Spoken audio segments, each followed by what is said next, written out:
343 343 351 வரையில் தெளிவா சொல்லுது.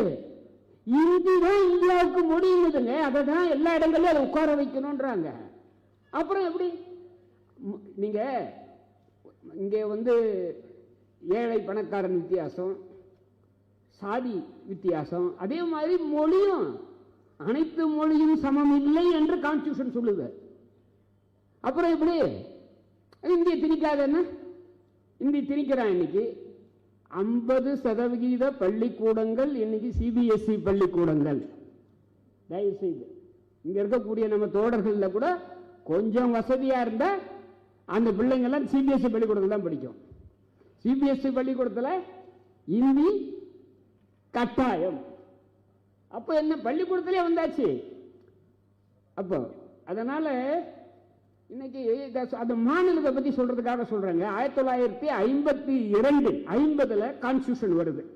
26/1/1950 முதல் இந்த அரசமைப்பு சட்டம் வருகிறது. சுதந்திரம் பெற்றது 15 ஆகஸ்ட் 1947. 48 ஜனவரியில் மகாத்மா காந்தி இறந்தார் அல்ல, படுகொலை செய்யப்பட்டார். இறந்தார்ன்றது போய் படுகொலை செய்யப்பட்டார். இந்த கான்ஸ்டிடியூஷன் வரும்போது அவர் இல்லை. இந்த கான்ஸ்டிடியூஷன் தயாரிப்பிற்கு பாருங்க, அது நடக்கும் போது கிட்டத்தட்ட அவருக்கு இல்லை. அந்த தயாரிப்பிலேயே அதுக்கிடையிலேயே கூட இறந்து விடுகிறார். ஏன்னா சொல்றாங்கல்ல இப்ப. அதனால மகாத்மா காந்தியை நோக்கி நம் கேள்வி கேட்பதற்கே இந்த கெட்ட ஒன்றும் இல்லை. எதுக்காக நான் சொல்றேன்னா, குறைபாடே கான்ஸ்டிடியூஷன்ல இருக்கு. அதை புரிஞ்சுக்கணுன்றதுக்கு தான். அதை நம்மள தீர்மானம் போடுறோம். ராஜமன்னார் தீர்மானம் போட்டோம், இப்போ ஒரு கமிட்டி போட்டு தீர்மானம் போட்டோம். என்னங்க புரிய நான் போடக்கூடாது போடுங்க, இது நிர்பந்தம் இருக்கும். ஆனால் அரசமைப்பு சட்டத்திலே உரிய திருத்தம் கொண்டு வந்தால் உரிய சாத்தியம். திருத்தம் கொண்டு வர முடியுமா? சாத்தியமா? பெரியார் அன்னைக்கே சொன்னார் சாத்தியம் இல்லை, கொளுத்தினார். அரசமைப்பு சட்டத்தை கொளுத்திய ஒரே இந்தியாவில் மனிதர் தந்தை பெரியார் தான். இல்ல உண்மையில கம்யூனிஸ்ட் கட்சி கூட கொடுக்கல. அத அவரு 1957 26 நவம்பர். ஏன் அந்த நாளை குறிச்சார் தெரியுமா? ஏன் 26 நவம்பர்? 26 நவம்பர் 1949 தான் கான்ஸ்டிடியூஷன் ஏற்றுக்கொள்ளப்பட்டது. முகப்புரையில படிச்சு பாருங்க. இத சொன்னாரு. அப்ப அந்த முகப்புரையில பிரியாம்பிள் வாங்கல, அதுலயே இருக்கும் 26/11/49 அன்று இதை ஏற்றுக்கொள்ளப்பட்டது. அதனால சொல்றாரு, என்ன சொல்றாருன்னா, ஆர்டிகல் 368 பிரிவு இருக்குல்ல கான்ஸ்டிடியூஷன்ல, 2/3 சொன்னாதாங்க முடியும். நீங்க இன்னைக்கு 543 எம்பி, 543ல திமுக அதிமுக எல்லாரும் காங்கிரஸ் பிஜேபி யார் தமிழ்நாட்டில் அத்தனை பேர் ஒன்னா சேர்ந்தா என்னங்க வரும்? என்ன வரும்? 543ல 2/3 என்பது என்ன? பாதி கூட இல்ல, 2/3 கான்ஸ்டிடியூஷன் திருத்தணும்னா நீ கணக்கு போட்டு பாருங்க. கிட்டத்தட்ட என்ன 320 330 சீட்டு வேணும். நீ 40 பேரை வச்சு, 40 இல்ல, தென்னிந்தியா முழுவதும் சேர்ந்தாலும் கூட, தமிழ்நாடு, ஆந்திரா, தெலுங்கானா, கர்நாடகா, கேரளா 5 மாநிலமும் சேர்ந்தா கூட, ஏன்னா பழைய மெட்ராஸ் பிரசிடென்சி, அதுக்காக நான் சொல்றேன், வேற காரணத்துக்கெல்லாம் சொல்ல. வெள்ளக்கார ஆண்ட போது இதுக்கு பேரு சென்னை மாகாணம் என்று பெயர். மும்பை மாகாணம்ன்றது, பம்பாய் மாகாணம்ன்றது குஜராத் எல்லாம் அதுக்குள்ள அடக்கியது. ஒடிசாவுடைய தெற்கு பகுதி வடக்கு பகுதி எல்லாம் கல்கத்தா மாகாணம். அப்படி அந்த மாகாணத்தில் எடுத்துக்கிட்டீங்கன்னா இன்னைக்கு இவங்க இந்த 5 மாநிலங்கள் சேர்ந்தாலே 120ங்க, இல்ல கொஞ்சம் கணக்கு தப்பா இருந்தா 130. அப்போ கான்ஸ்டிடியூஷன் திருத்த முடியாது. நான் வேண்டாம் சொல்ல, இதை புரிஞ்சுக்கணும்ன்றதுக்காக நான் சொல்றேன். எனவே இந்த போராட்டத்தினுடைய தன்மையை சொல்றதுக்காக பார்க்கிறேன். அதனாலதான் 1950 கான்ஸ்டிடியூஷன் வரும்போதே மாநிலங்களை அங்கீகரிப்பதும் தேசிய இனங்களை அங்கீகரிப்பதும் அதுக்கு அதிகாரம் தருவதும் என்பதே கான்ஸ்டிடியூஷன்ல இல்லை. அதனாலதான் பாத்தீங்கன்னா 52 நம்ம சென்னை சட்டசபையில் கண்ணூரில் இருந்து தேர்ந்தெடுக்கப்பட்ட கிருஷ்ணய்யர் உறுப்பினர். 56 தான் கேரளா சட்டசபை உருவாகுது. அப்போ யாரை சொல்றேன்னா மீதி பேர்லாம் அவ்வளவு தூரம் தெரியாது. ஜஸ்டிஸ் கிருஷ்ணய்யர்னா எல்லாருக்கும் தெரியும். அப்போ இதுதான் இந்த உண்மை இருக்கு பாருங்க, கான்ஸ்டிடியூஷன்ல இருக்கக்கூடிய இந்த உண்மை. ஆனா எதனால இப்படி நடந்தது, இது மட்டும் ஒரு சின்ன விஷயங்களை மட்டும் கொஞ்சம் நேரம் சொல்லணும். என்ன, இந்த காங்கிரஸ் கட்சி அவங்க தான் பெரிய அளவுக்கு சுதந்திரத்துக்காக போராடிய கட்சியில மிகப்பெரிய கட்சி, நீதி இயக்கங்களை விட பெரிய பிரதான கட்சியாக சொல்லலாம். அவர்கள் தேசிய இனங்களை அங்கீகரித்தார்கள். இங்கே மெட்ராஸ் பிரசிடென்சியாக இருந்த போது கூட, அதாவது மெட்ராஸ் மாகாணம், சென்னை கிடையாது, மெட்ராஸ் மாகாணமாக இருந்த போது கூட இங்க இருக்கக்கூடிய காங்கிரஸ் கமிட்டி என்ன, Tamil Nadu Congress committee, Kerala Congress committee, Karnataka Congress committee, Telugu ஆந்திராக்காரங்களுக்கு அவங்க அங்கீகரித்திருந்தார்கள். ஆனால் என்ன நடக்குது இதுல, நமக்கு அரசமைப்பு இந்த தேதியெல்லாம் நமக்கு ரொம்ப 15/8/47 சுதந்திரம். அதுக்கு முன்னாடியே நம்ம அரசமைப்பு அவை உருவாக்கப்பட்டது. கான்ஸ்டிடியூஷன் மேக்கிங், அரசமைப்பு சட்டத்தை உருவாக்கும் வேலை 1946 டிசம்பரில் 9/12 நினைக்கிறது முதல்ல கூடுது. அப்பவே ஆரம்பிச்சிடுது. ஆரம்பிக்கும் போது நீங்க யாருன்னா கூகுள்ல தேடி பார்க்கலாம். அதுல இப்ப நீங்க இந்த மாநாட்டுக்கு நோக்கம் இருக்கு இல்லையா, அதே மாதிரி அந்த அரசமைப்பு அவையின் நோக்கம் அப்ஜெக்டிவ் ரெசல்யூஷன் ஒரே பக்கம் தான் இருக்கும். நேரு அவர்கள் முன்மொழிகிற அந்த அப்ஜெக்டிவ் ரெசல்யூஷன் 46 டிசம்பர் என்னன்னா, இந்தியாவில் மாநிலங்களுக்குத்தான் அனைத்து அதிகாரங்களும் என்று இருக்கும். ஒன்றிய அரசுக்கு மீதி இருக்கக்கூடிய கொஞ்சம் அதிகாரம் அப்படின்றதோ, இன்னும் கேட்டா ரெசிடுவரி பவர்ன்றாங்க, எஞ்சிய அதிகாரங்கள் கூட மாநிலங்களுக்கு இருக்கும் அப்படின்ட்டு அந்த அப்ஜெக்டிவ் ரெசல்யூஷன்ல சொல்லி இருப்பாங்க. அது எப்போ 1946 டிசம்பர். அந்த கூட்டத்தில் முஸ்லீம் லீக் கலந்துக்கல, பெரும் பெரிய எண்ணிக்கை இருக்கக்கூடியவங்க. அடுத்துதான் முக்கியமான 2 நிகழ்வுகள் நான் சொல்றேன். அதனால அந்த அரசமைப்பு சட்டத்தினுடைய போக்கே மாறியதாக நான் கருதுகிறேன். ஏன்னா அப்படி சொன்னவர்கள் இறுதியிலே உருவாக்கிய அரசமைப்பு ஒரு யுனைட்டரி கான்ஸ்டிடியூஷன், பெடரல் அல்ல, கூட்டாட்சிக்கானது அல்ல, ஒரு எல்லா அதிகாரங்களையும் டெல்லியிலே குவிப்பதற்கான ஒரு கான்ஸ்டிடியூஷனா பண்றாங்க. எதுக்காகன்னா, ஒண்ணு, இந்த நிகழ்ச்சிக்கு பின்னர் 47 ஆகஸ்ட்ல நடந்த பிரிவினை, பார்ட்டிஷன், இந்தியா பாகிஸ்தான் என்று பிரிகிறது. அப்ப என்ன நினைக்கிறாங்க, மறுபடியும் இது போல மற்ற பிரிவு இடங்கள் போயிடக்கூடாது. அதுக்காக என்ன பண்ணணும், எல்லா அதிகாரத்தையும் டெல்லியிலே குவிக்கணும். 1.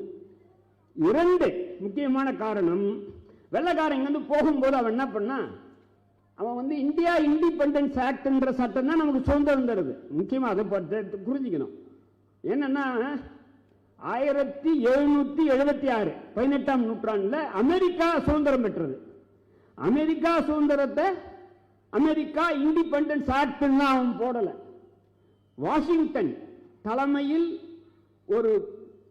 ஒரு படை பிரிட்டிஷ் படையை எதிர்த்து தோற்கடித்து அமெரிக்காவை விடுதலை செய்தது. இங்க அப்படிலாம் நடக்கல. இங்க என்ன பண்ணாங்க, இங்க சுதந்திரம் கொடுத்தாங்க. அதுக்கு பிரிட்டிஷ் பாராளுமன்றத்தில் சட்டம் போட்டார்கள். இந்தியா இண்டிபெண்டன்ஸ் ஆக்ட் என்று சட்டம் போட்டு கொடுக்கறதா சொல்றாங்க.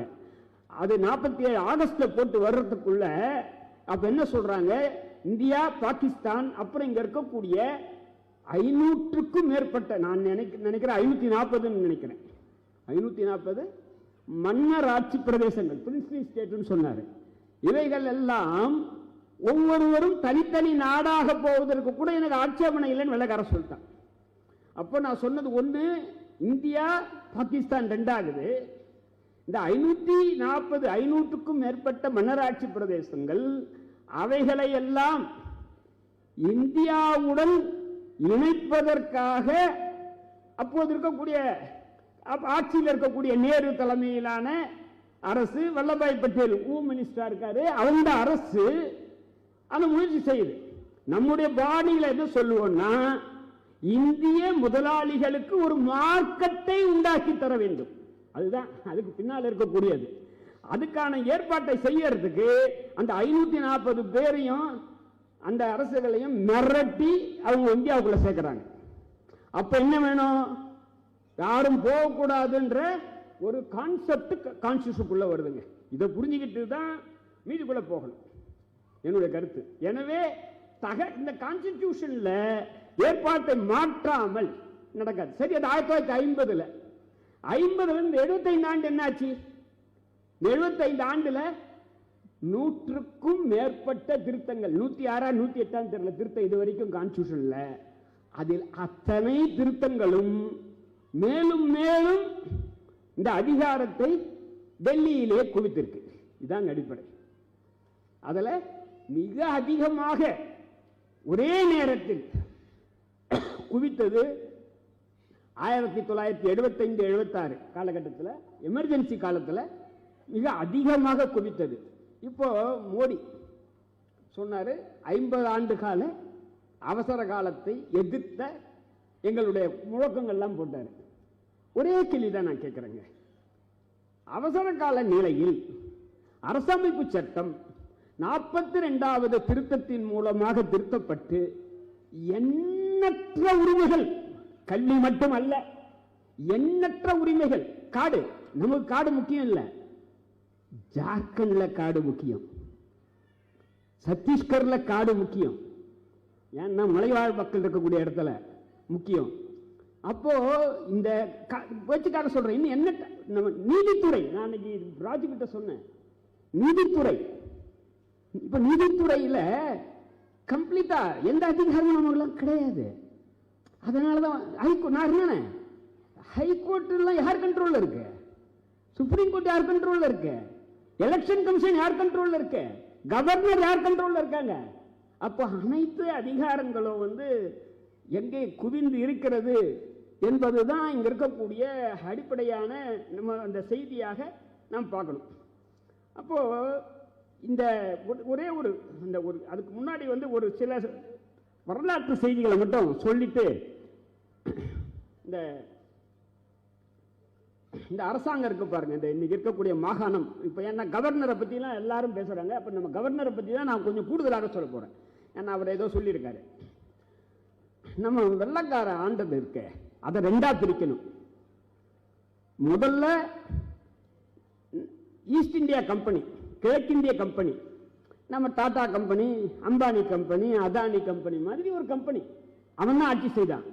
அவன் பிரிட்டிஷ் அரசாங்கத்தினுடைய அனுமதியுடன் இங்க வியாபாரம் செய்ய இங்க ஆட்சி பரப்பை கண்ட்ரோல் பண்ணி ஆட்சி செய்யறான். பிரிட்டிஷ் அரசு நேரடியாக ஆட்சி செய்யவில்லை.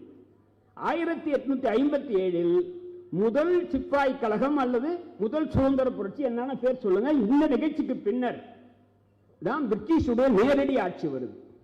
நேரடி ஆட்சி வரும்போது 1858 கவர்மெண்ட் ஆஃப் இந்தியா ஆக்ட், அதான் ஃபர்ஸ்ட்.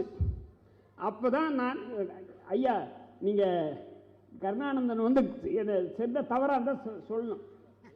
1858 முதல்ல இந்த பிரிட்டிஷ் அரசு வரும்போது இந்தியாவை நிர்வாக பகுதிகளாக, பிரசிடென்சிகளாக பிரித்து, மாகாணங்களாக பிரித்து, அதற்கு தலைமை பொறுப்பில் கவர்னரை கொண்டு வராங்க. கவர்னர் உத்தரவுகள் போடுவார், சட்டங்கள் போடுவார், என்ன வேணா சொல்லுங்க, ஆர்டர்ஸ், லா, ரெகுலேஷன்ஸ் என்ன எல்லாம் போடுவார் அவர்.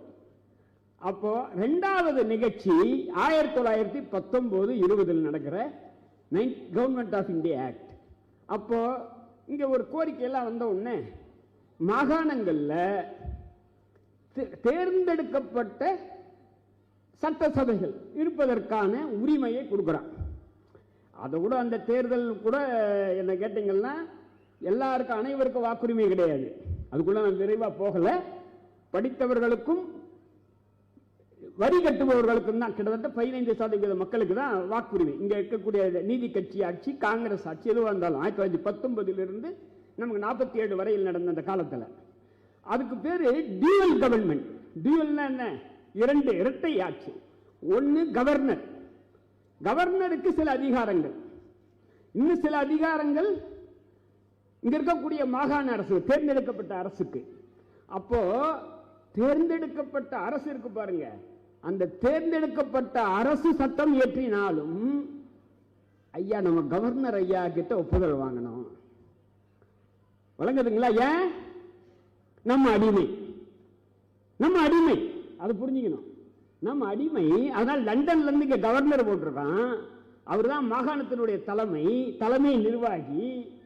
இந்த மாகாணங்கள் பல மாவட்டங்களாக இருக்கும். கலெக்டர் இருப்பாங்க, வெள்ளக்கார கலெக்டர் இருப்பாரு, அதிகாரம் இருப்பாங்க.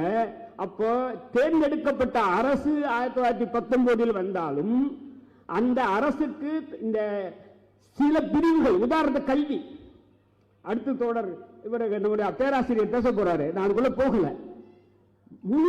முழுக்க கல்வி மாகாண பட்டியலில் இருக்கு. இப்ப உயர்கல்வி முழுக்க இல்ல. நான் எப்ப சொல்றேன், இப்போ கல்வி பொதுப்பட்டியலுக்கு போச்சுன்றாங்கல்ல, போறதுக்கு முன்னாடி கூட முழுக்க கிடையாது. என்ட்ரி 66 இருக்கு. லிஸ்ட் 1ல ஒன்றிய அரசின் பட்டியலில் என்ட்ரி 66 பெரிய கத்தி தலைக்கு மேல தொங்குறது அது. எனவே இந்த இதுக்கு கவர்னருடைய அனுமதி என்பது அப்பதான். அப்போ கவர்னர் என்ன பண்ணலாம்? அப்போ வெள்ளக்கார ஆட்சியில் 1919 அவருக்கு டிஸ்கிரிஷன், அது தமிழ்ல என்ன, அதாவது டிஸ்கிரிஷன், சுய உரிமை அவருக்கு. அவர் நினைச்சா இங்க இருக்கக்கூடிய நீதி கட்சி ஆட்சியோ காங்கிரஸோ போடுற சட்டத்தை, அவர்களுக்கு ஒதுக்கப்பட்ட சப்ஜெக்ட்ல போடுற சட்டத்தை ஒப்புதல் தருவாரு, இல்ல பேசாம உட்கார்ந்துகிட்டு இருப்பாரு, மாட்டம்பாரு, என்ன வேணாலும் சொல்லலாம். அதுதான் அப்ப இருந்த நிலைமை. இப்ப கான்ஸ்டிடியூஷன் வரும்போதுங்க, இதான் இந்த முக்கியமானது. கான்ஸ்டிடியூஷன் வரும்போது இங்க மாநிலங்களுக்கு உரிமையே இல்லை என்றாலும் இப்ப கவர்னர் என்ற பதவி இருக்கு பாருங்க, இந்த கவர்னர் என்ற பதவி தொடருகிறது. கான்ஸ்டிடியூஷன் அசம்பிளியில கவர்னரை வேண்டான்றதெல்லாம் இல்ல, கவர்னரை எப்படி நியமிக்கணும் தான் வருது. 3 விதமான விவாதம் நடக்குது. ஒன்று, அவருக்கும் தேர்தல் மூலமா நடத்தலாம். அப்புறம் இல்ல தேர்தல் மூலமா நடத்தினா சரிபட்டு வராது. ஏன்?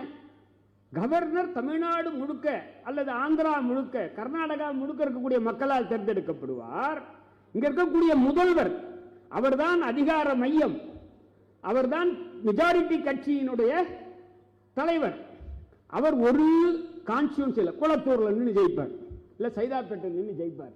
அப்போ கவர்னருக்கு அப்படி வேண்டாம். அப்புறம் என்ன, மாநில அந்த அரசு ஒரு பேனல் கொடுக்கும், 4 பேரை கொடுப்பாங்க, 3 பேர் கொடுப்பாங்க, அதில் இருந்து ஒருவரை நியமிக்கணும். அதையும் பண்ணல. டெல்லியில் இருந்து இப்படி நியமிக்கக்கூடியதைத்தான் அரசமைப்பு சட்டம் செய்யுது. அப்படின்னா என்ன, லண்டனுக்கு பதிலாக இப்ப டெல்லி வருது. இதை முதல்ல ஒழிக்காம எப்படி மாநிலத்தில் தன்னாட்சி கிடைக்கும்? நான் என்ன கேட்கிறேன், இன்னைக்கு இந்த தீர்ப்பு கூட பெருசா பெரிய அளவுக்குலாம் பேசப்பட்டு இருக்கு. அந்த தீர்ப்புல கூட என்ன சொல்லியிருக்குன்னா,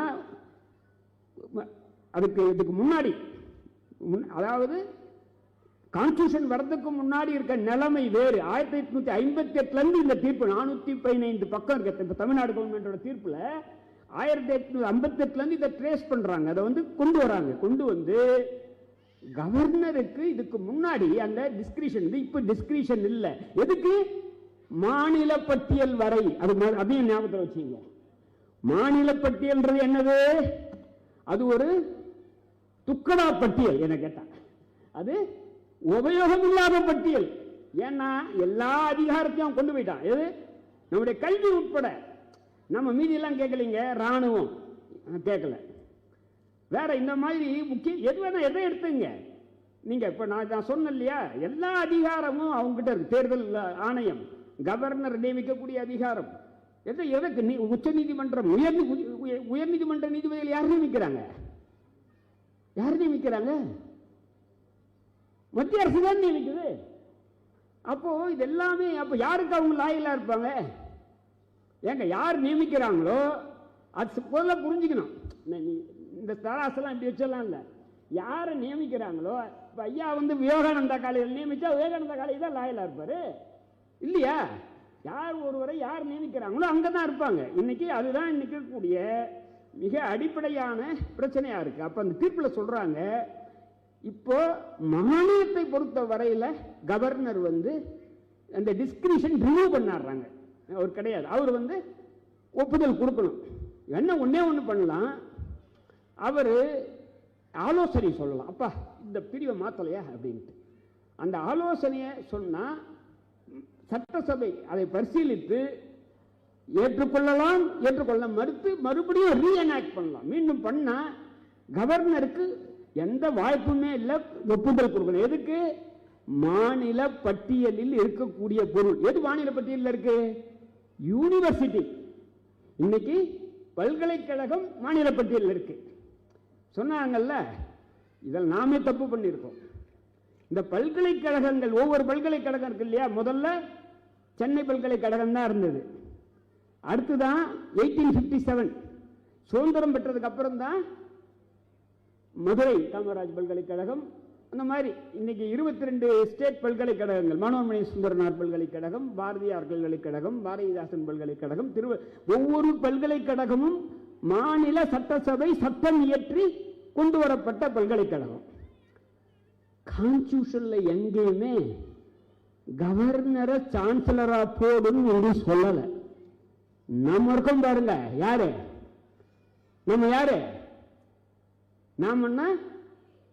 தமிழர்கள், தெலுங்கர்கள், மலையாளிகள், கன்னடர்கள், ஒவ்வொருவரும்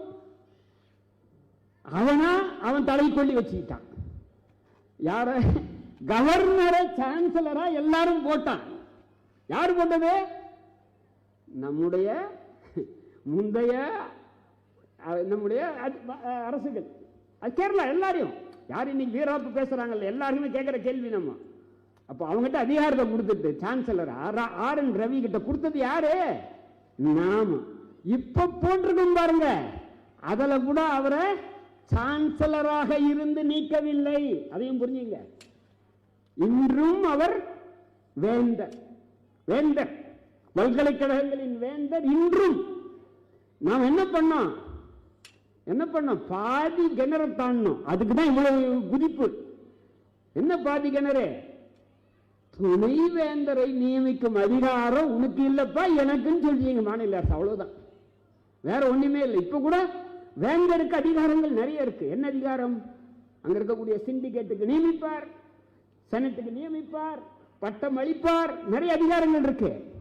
ஆனால் துணைவேந்தரை வைஸ் சான்சலர் நியமிக்கிற அதிகாரம் இல்லைன்றது தாங்க இருக்கு. அது தாண்டி ஒன்றும் இல்லை. எனவே இந்த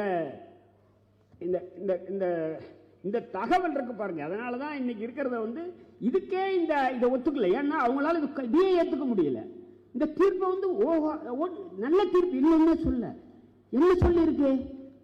மாநில பட்டியல் இருக்கக்கூடியதுக்கு சட்டம் போட்டா, இப்ப நீ லண்டன்ல இருந்து இல்ல, இந்த கான்ஸ்டிடியூஷன்ல நீ ஒப்புதல் கொடுத்தே ஆகணும்பான்னு சொல்றாங்க. அது தாண்டி இல்லை. மாநில பட்டியல்ல இருந்தா, நான் ஏற்கனவே சொல்லிட்டேன், மாநில பட்டியல்ல எதுவுமே கிடையாது. பாதியை உருவிட்டான்.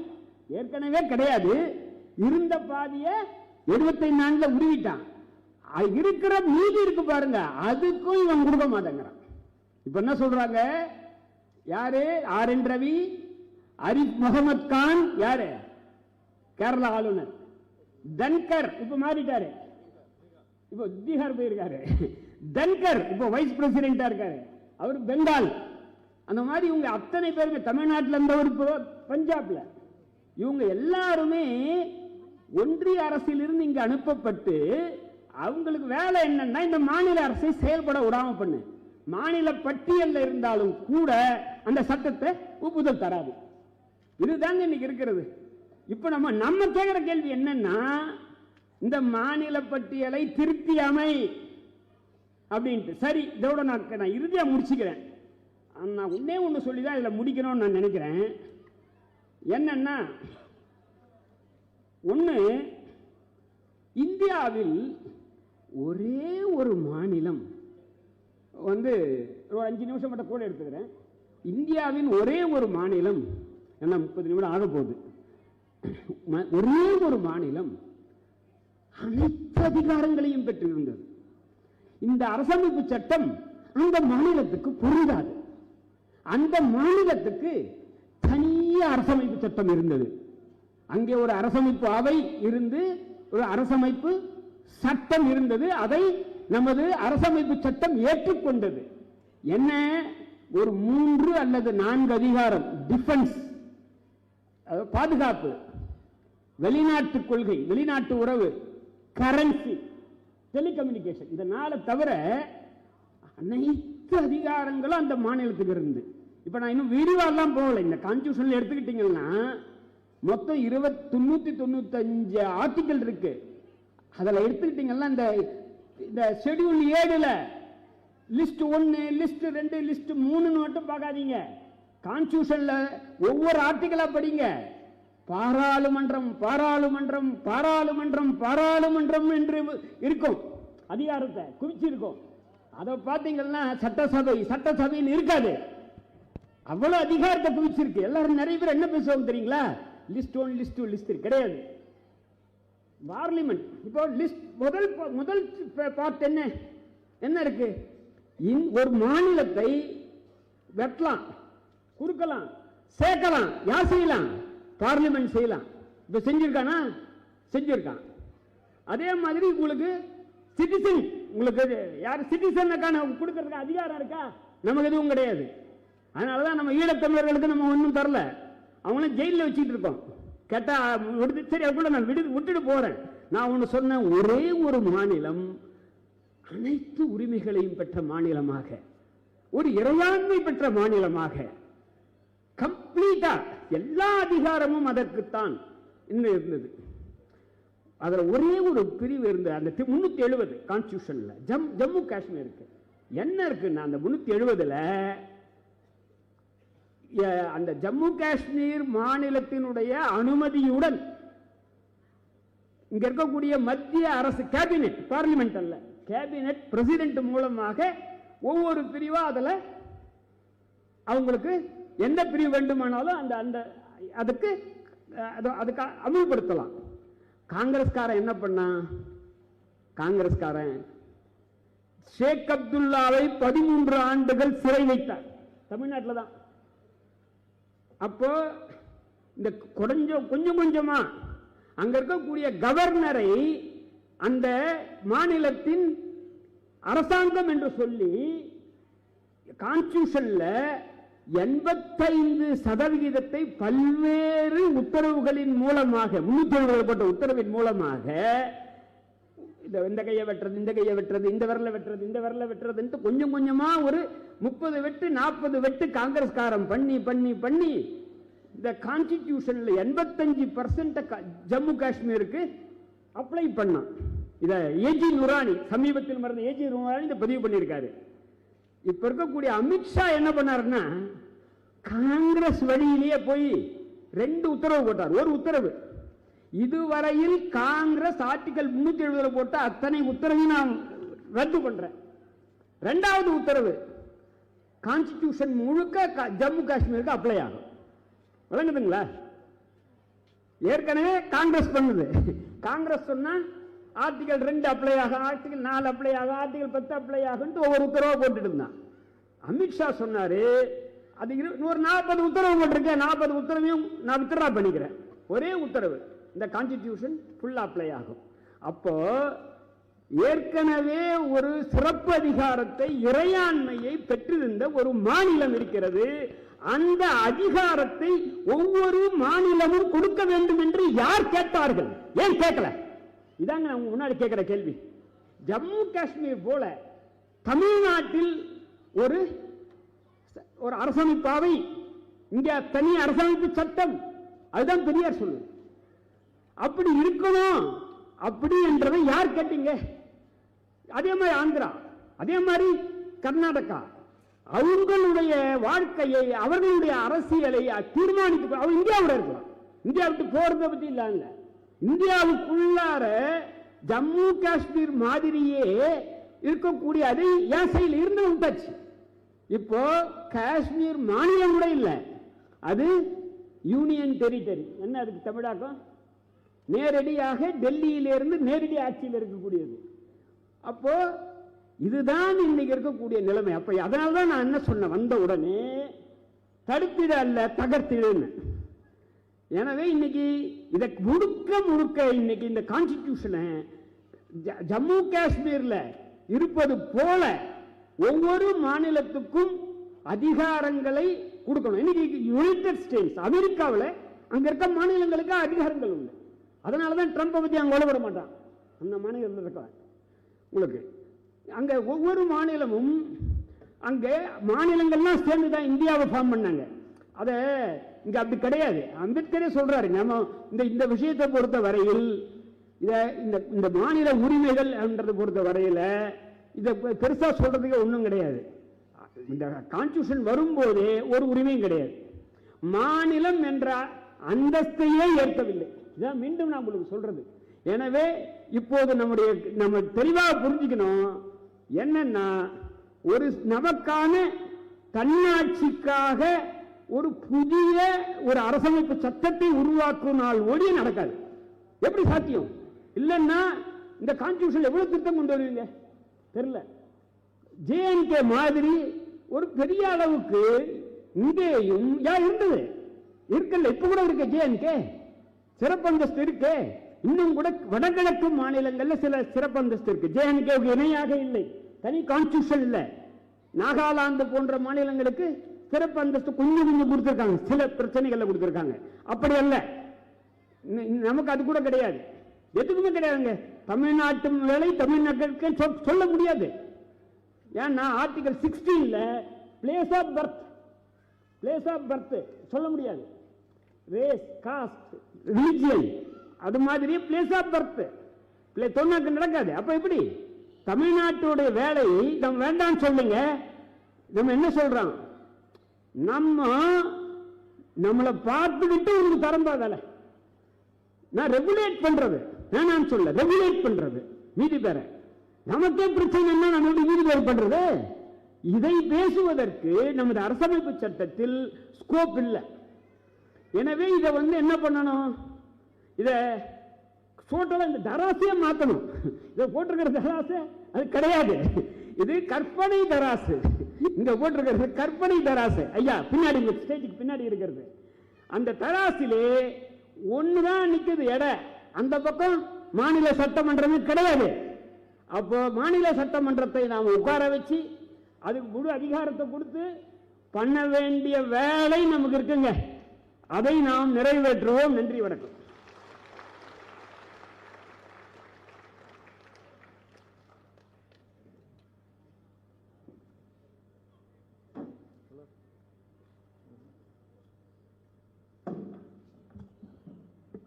நீதியரசர் அவர்களுக்கு நன்றி. அடுத்ததாக பாசிச எதிர்ப்பு போரில் மாநில தன்னாட்சியின் அவசியம் என்ற தலைப்பில் மாநில அமைப்பு செயலாளர் பழனிசாமி அவர்களை பேச அழைக்கிறேன்.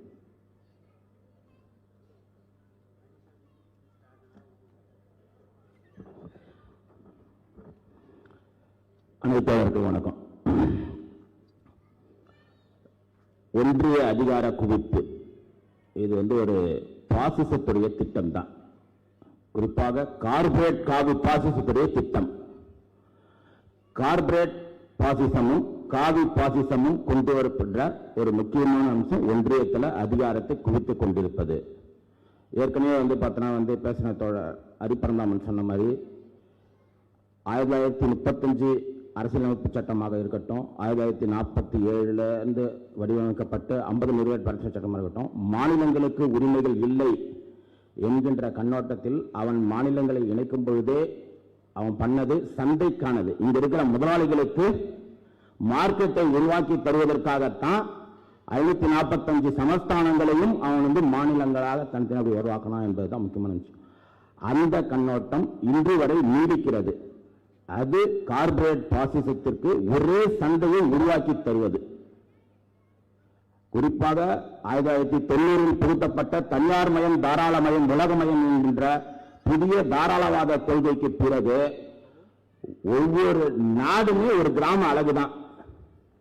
ஒரு கிராமத்துக்குள்ளதான் நீ தனியா நாட்டுக்கு தனியா அதிகாரம் வச்சுக்காத, மாநிலம் தனியா வச்சுக்காதான் கார்பரேட் சொல்லிக்கிறாங்க.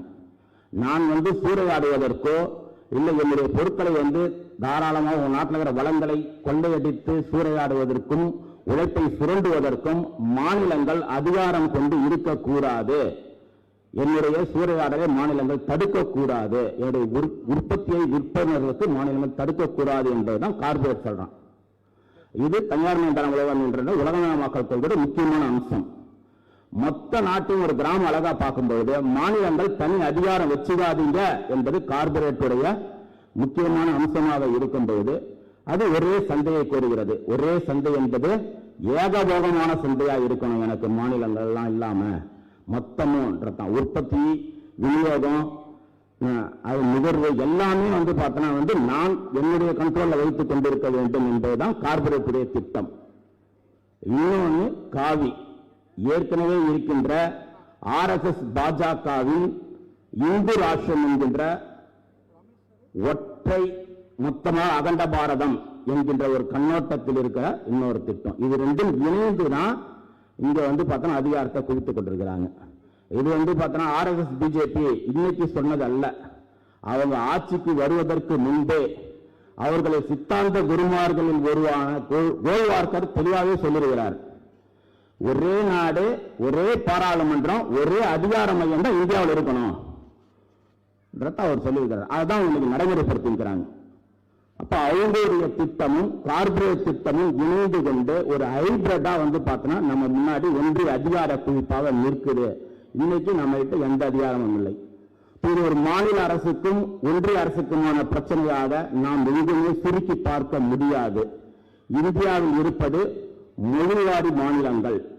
மொழிவாரி என்று தேசிய இனங்களுடைய, அப்ப இது தேசிய இனங்களுக்கும் கார்பரேட் காவி பாசிசத்துக்குமான போர் தான். அதனாலதான் பாசிச எதிர்ப்பு போர் மாநில தன்னாட்சிக்கான அவசியத்தை பற்றி பேசுகிறார். இது மாநில மக்களுக்கும் ஒன்றிய அரசுக்குமான போர்.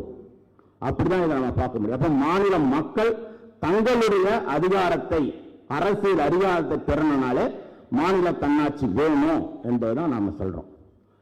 மாநில தன்னாட்சி என்பதை பற்றி மற்றவர்கள் சொல்வதற்கும் மக்கள் அதிகாரம் சொல்வதற்கும் பாரிய வேறுபாடு கொண்டதாக நான் கருதுகிறேன்.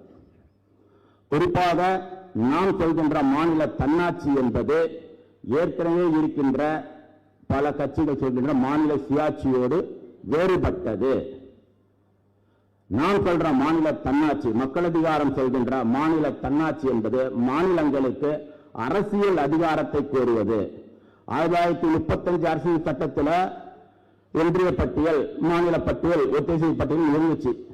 1946 1950 வரைக்கும் வடிவமைக்கப்பட்ட அரசியலமைப்பு சட்டத்திலும் ஒன்றிய பட்டியல், மாநில பட்டியல், ஒத்திசை பட்டியல் இருந்து மாநிலங்களுக்கு நீ கொஞ்சம் வச்சுக்க, மீதெல்லாம் நான் வச்சுக்கிறேன், மொத்தமும் ஒன்றியத்துக்கும் மாநிலங்களுக்குன்ற மாதிரி எழுத்தளவில் இருந்துச்சு. அந்த அதிகார பரவலை நாம் சொல்லவில்லை. நாங்கள் மாநிலங்களுக்கு அரசியல் அதிகாரத்தை வழங்கணும்னு சொல்றோம். குறிப்பாக 1947 உருவான 1950 நடைமுறைப்படுத்தப்பட்ட அரசியல் சட்டத்தில் இருப்பது 1990 காலாவதி ஆயிடுச்சு. 1990 புகுத்தப்பட்ட தனியார் மயம் தாராளமய உலகமய கொள்கை என்பது மொத்த அதிகாரத்தையும் ஆணையங்கள் கிட்ட கொண்டு நிறுத்துச்சு. நம்ம அப்பவே ஒரு முழக்கத்தை வச்சோம், ஆணையங்கள் போடுது கும்மி, பாராளுமன்றமும் சட்டமன்றமும் டம்மி ஆயிடுச்சு, மொத்த ஆணையங்கள் சேர்ந்து கொண்டு அதிகாரத்தை அந்த பக்கம் கொண்டு போயிருக்கிறது. அதன் பிறகு இப்ப கார்பரேட் காவி பாசிட்டிவ் மொத்த அதிகாரமும் குவிக்கப்பட்டிருக்குது. இந்த தன்மையிலிருந்து நாம் மாநில தன்னாட்சி பழைய இடத்திலிருந்தே ஒன்றிய பட்டியல், மாநில பட்டியல் வைக்காம மொத்தமும் மாற்றப்படணும்.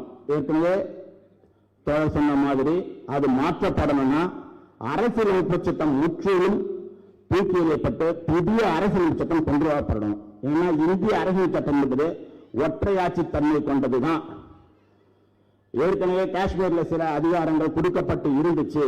ஆனா இந்திய அரசியல் சட்டத்தில், இப்ப இருக்கிற அரசியல் சட்டத்தில் இருக்கிற பிரிவு 4 மாநிலங்களை துண்டாடலாம். 2 மாநிலத்தை ஒரே மாநிலமா மாற்றலாம், ஒரு மாநிலத்தை 3ஆவும் பிரிக்கலான்ற ஒரு பிரிவை வைத்துக் கொண்டிருக்கும் பொழுது இந்த அம்சத்தை வச்சுக்கணும். தனியான என்ன வச்சிருந்தாலும் மீண்டும் அவன் இதை செய்வான் அடிப்படையில் இந்த அரசியலமைப்பு சட்டத்தை முற்றிலுமாக தூக்கி எறிந்துவிட்டு கூட்டாட்சி தன்மை கொண்ட அரசியல் சட்டம் தான் நமக்கு தேவை. இப்ப கூட்டாட்சி தன்மை கொண்ட அரசியல் சட்டம் வேணும்னா புதிய அரசியலமைப்பு நிர்ணய சபை நடத்தப்பட்டு அரசியலமைப்பு சட்டம் இயற்றப்படணும். அதன் மூலம் செய்யும்போதுதான் மாநிலங்களுக்கான அதிகாரம் என்பது கிடைக்கும், அரசியல் அதிகாரம் என்பது கிடைக்கும். அதன் மூலம் தான் நாம் வந்து மாநில தன்னாட்சியை கட்டுப்படுத்த முடியும். ஏன் இதை நான் சொல்றேன்னா, கோல்வார்கர் ஏற்கனவே சொன்ன மாதிரி ஒரு விஷயத்தை முக்கியமாக சொல்லியிருக்கிறார். இந்தியாவில் அரை தன்னாட்சி, மாநில தன்னாட்சி பேசுகின்ற மாநிலங்கள் ஒழிக்கப்படணும், இந்தியாவில் கூட்டாட்சி என்ற வார்த்தையை இருக்கக்கூடாதுன்றதான் கோல்வார்கர் சொல்லியிருக்கிறார். தன்னாட்சி பேசுற மாநிலங்கள், சுயாட்சி பேசுற மாநிலங்களை முற்றிலுமாக ஆர்எஸ்எஸ் பிஜேபி கும்பல் எதிர்ப்பதற்கு முக்கிய காரணமே என்னன்னு கேட்டீங்கன்னா இந்த கண்ணோட்டம் தான். ஏன்னா அவங்க சித்தாந்த குருமார்கள் கோல்வார்கர் தெளிவா சொல்லிட்டு தான் போயிருக்கிறாரு, அதை நடைமுறைப்படுத்தி கொண்டிருக்கிறார்கள். அப்ப மாநில தன்னாட்சி கேட்கிற எந்த ஒரு மாநிலமும் இருக்கக்கூடாது, அது ஒழித்து கட்டப்பட வேண்டும் என்பதனால்தான் நம்ம மாநில தன்னாட்சி பற்றி இருக்கின்ற அரசியல் கட்டத்துக்குள்ளே மாநிலத்தை கேட்கிற இந்த தமிழகத்தை முற்றிலுமாக ஒதுக்குவது என்ற தன்மையில தான் அரசு பிஜேபி செயல்பட்டுக் கொண்டிருக்கிறது. இந்த அரசியலமைப்பு சட்டம் ஒற்றைத்தன்மை கொண்டதாக இருக்கும்போது, ஒற்றையாட்சி தன்மை கொண்டதாக இருக்கும்போது அதை முற்றிலுமாக தூக்கி எறிந்துவிட்டு உண்மையான கூட்டாட்சியை நிறைவேறுகின்ற அரசியலமைப்பு சட்டத்தை நாம் உருவாக்கினா மட்டும்தான் மாநிலங்களுக்கு அரசியல் அதிகாரம் கொண்ட மாநில தன்னாட்சியை உருவாக்க முடியும் என்பது ஒரு முக்கியமான அம்சம். உண்மையான மாநில தன்னாட்சி என்பது என்ன, மக்கள் யார் சொல்ற மாநில தன்னாட்சி என்ன? காஷ்மீர்ல இருந்த மாதிரி ஒவ்வொரு மாநிலத்துக்கும் தனி அரசியலமைப்பு சட்டம் இருக்கப்படணும், ஒன்றியத்துக்கு தனி அரசியல் சட்டம் இருக்கணும். அதுல எந்த மாற்றம், தனி அரசியலமைப்பு சட்டம் தான். அனைத்து மாநிலங்களும் தனியாக அரசியல் சட்டங்களை இயற்றுவதும் அந்த சட்டங்களை பாதுகாப்பதும் தனி அரசியல் சட்டம் தான் மட்டுமே முடியும். அப்ப தனித்தனி அரசியலமைப்பு சட்டங்கள் கண்டிப்பாக இருக்கப்படணும், நாங்கள் கண்டிப்பாக வலியுறுத்தோம். இரண்டாவது அம்சம், ஒவ்வொரு மாநிலத்துக்கும் தனி நீதித்துறைகள் இருக்கணும். ஒரே நீதித்துறை தான் இந்தியாவில், 2 ஜுடிஷியல் கிடையாது, சுப்ரீம் கோர்ட் ஒண்ணுதான். ஒவ்வொரு மாநிலத்துக்கும் தனித்தனி சுப்ரீம் கோர்ட் இருக்கணும் நம்ம சொல்றோம். இதுதான் அவசியம். அப்படி நீதித்துறை இல்லைன்னு வச்சுங்களேன், ஏற்கனவே தோழர் சொன்ன மாதிரி ஒரு முக்கியமான அம்சம் என்ன நடக்கும்னா, நீங்க என்ன சட்டம் போட்டு என்ன பண்ணாலும், நீங்க சட்டமன்றத்தில் சட்டம் இயற்றினாலும் அவன் சுப்ரீம் கோர்ட்டுக்கு தடுத்துட்டு வந்துடுவான். அப்ப நம்முடைய மாநிலத்திற்கு தனி அரசியல் அமைப்பு, அந்த அரசியலுக்கு உட்பட்ட தனி சட்டம் இயற்றும் அதிகாரம், அதன் மூலம் மக்களுக்கு அரசியல் உரிமை வழங்கும் அதிகாரம் என்பதுதான் இருக்கணும். இப்ப மாநிலங்களுக்கு தனியாக நீதித்துறைகள் என்பது இருக்கப்பட வேண்டும் என்பதை மக்கள் அதிகாரம் நம்ம தெளிவா சொல்றோம். மூன்றாவது விஷயம், அப்ப ஒன்றிய அரசு ஏற்கனவே சொன்ன மாதிரி காஷ்மீர்ல இருந்த மாதிரி படைத்துறை, நாணய அச்சடிப்பு, வெளியுறவு தொடர்பு, இந்த 4 மட்டும்தான் அவங்க வச்சிருக்க முடியும். மீதி அத்தனை அதிகாரங்களும் மாநிலங்களுக்கு தான். இந்த அதிகார பரவல், நீ கொஞ்சம் வச்சுக்க, நான் கொஞ்சம் வச்சுக்க, 4 மட்டும்தான் உனக்கு, மீதி அத்தனையும் மாநிலங்களுக்கான அதிகாரம் தான் என்பதைத்தான் நாம் சொல்ல முடியும். இப்ப இந்த இடத்துல சமம் அல்ல, மாநிலங்கள் தனி அதிகாரம் கொண்டவையாகவும் ஒன்றிய அரசு 4 அதிகாரம் மட்டும் கொண்டவையாகவும் இருக்கும். இந்த தன்மையிலும் தான் நம்ம மாநில தன்னாட்சி என்பதை பார்க்க வேண்டியதாக இருக்குது. 4வது முக்கியமான அம்சம் என்பது மாநிலங்களுக்கு சம உரிமை. கூட்டாட்சியில் சம உரிமை என்பது என்ன? இப்ப இருக்கிறதுல என்ன மாதிரி இருக்குன்னா, மாநில மக்கள் தொகையிலிருந்தும் இன்னொரு இடத்துல அந்த மக்கள் தொகை அடிப்படையில் இது பார்த்தோம்னா மக்களவைக்கும் மாநிலங்களுக்குமான உறுப்பினர் தன்மை என்று இருக்குது. அந்த உரிமை இல்லாமல் மக்களவை என்பதை மக்கள் தொகை கணக்கெடுப்பு மூலமாகவும், மாநிலங்களவை என்பதை மாநிலங்களுக்கு சம பிரதிநிதித்துவம் தரப்படணும் என்கின்ற தன்மையிலிருந்து தான் நம்ம சொல்றோம்.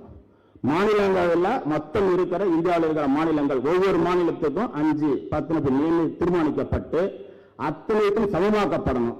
மாநிலம் பெருசு சின்னது, இந்த மக்கள் தொகை அந்த பார்வையிலிருந்து செய்யப்படக்கூடாது என்பதை தெளிவாக வரையறுக்கிறோம்.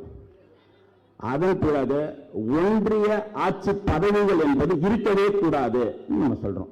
IAS, IPS, IFS போன்ற ஒன்றிய ஆட்சி பதவிகள் என்பது ஆட்டோமேட்டிக்கா இந்திய அரசியல் சட்டம் இல்லாத போது, மாநில அரசு சட்டம் இருக்கும் போது மாநில அரசு பதவிகள் தான் இருக்கும். ஒன்றிய ஆட்சி பணிகள் நம்ம வரவே வராது என்பது அது தவிர்க்கப்படணும். இது நாம் இன்னைக்கு சொல்லல, ராஜமன்னார் கோவிலே சொல்லியிருக்கிறாங்க 50 ஆண்டுக்கு முன்பு.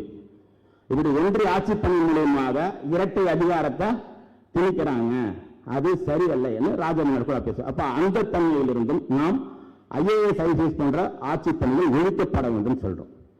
அரசாங்க பதவிகள் தேர்தல் மூலம் தேர்ந்தெடுக்கப்படணும் சொல்றோம்.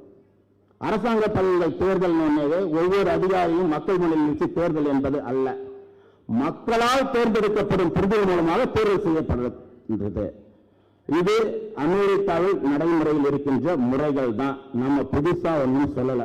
அப்ப அமெரிக்காவில் இருப்பது இந்தியாவில் ஏன் சொல்றோம்னா, உலகின் சிறந்த கூட்டாட்சி நாடு அமெரிக்கா தான், அது ஒரு முதலாளித்துவ ஜனநாயக நாடு தான். இந்தியாவில் இப்பொழுது நாம் பாசிச தன்மை இருக்கும்போது ஒரு முதலாளித்துவ ஜனநாயகம் கொண்ட மாநில தன்னாட்சி உரிமை தான் நம்ம கோர முடியும். இருக்கின்ற அரசியல் சட்டத்துக்குள்ளே எதையுமே கோர முடியாது. அப்ப முதலாளித்துவ ஜனநாயக தன்மை கொண்ட ஒரு அரசியலமைப்பு சட்டத்தன்மையிலான மாநில தன்னாட்சி தான் நமக்கு தேவை. இது அமெரிக்கா பாணியில் தான், ஆமா அமெரிக்கா பாணியில் தான் இருக்கு. அந்த தன்மையிலிருந்து தான் நம்ம சொல்ல முடியும். உலகின் சிறந்த கூட்டாட்சி நாடான அமெரிக்காவில் இருந்தால் நம்ம அப்படிதான் நம்ம பார்க்க முடியும்னு நாம கருதுறோம். ஆறாவது அம்சமாக பார்த்தீங்கன்னா,